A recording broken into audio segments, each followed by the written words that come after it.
Hi, I'm Sharon Bill. As my lessons progress through the ABRSM Grade 2 Discovering Music Theory workbook, we now continue with the topic of rhythm, looking at Chapter 4, Rhythm Part 3, where we look at grouping notes and rests. And we need to look at this topic of grouping notes to show where every new beat falls, to bear in mind the new time signatures that we've learned. The full lesson is available on my Patreon channel.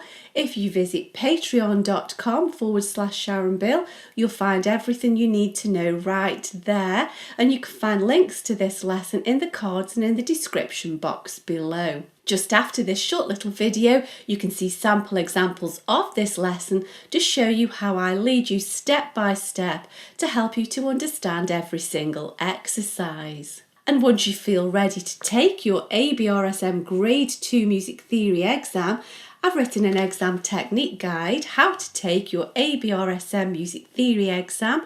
It's full of tips and hints on how to be best prepared for your exam and also how to make the very best use of your time when you're actually taking the exam. This book is available from Amazon in either ebook or paperback form, and you can find the links to that in the cards and in the description box below. All the information that you need can also be found on my website. If you visit www.sharonbill.com, you'll find everything you need right there. Enjoy your studies. Bye. So now we're looking to show 3 crotchet beats per bar. So there's crotchet beat 1. Of course we don't beam crotchets, otherwise that will turn it into a quaver, won't it? Because basically beaming is just linking up these little tails, really, isn't it?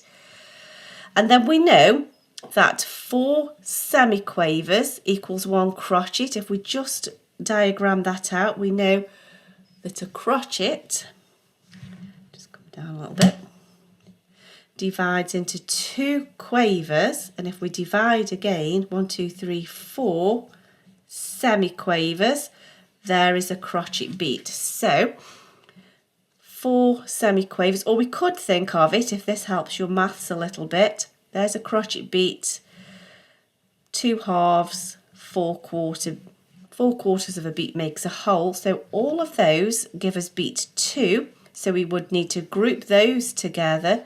And then these final 2 quavers will give us beat 3, so we beam those together, and we can see beat 1, beat 2, beat 3 very clearly. So we write that out again.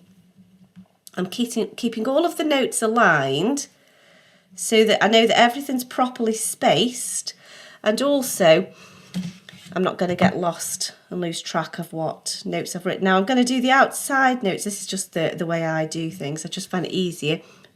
Beam them together once, then I can get my stems correct, and then I'll fill in the semiquaver beam, and that's that. And then 2 quavers,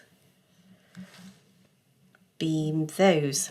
There we go. So that is so much easier to read. Beat 1, beat 2, beat 3. So we have a time signature of 4/4, which means we've got to be careful that we don't beam over the middle of the bar. We have 4 quavers grouped together to show a minim beat, but we're not bridging over that middle of the bar, and then that's correct.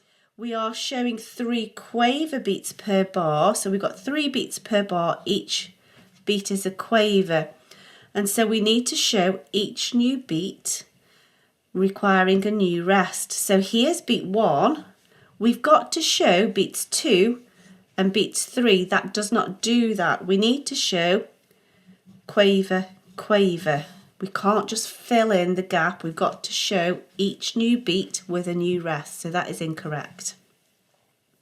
Here we have 2 quaver beats. And then there's our final quaver beat in a rest, completing that bar, so that is correct.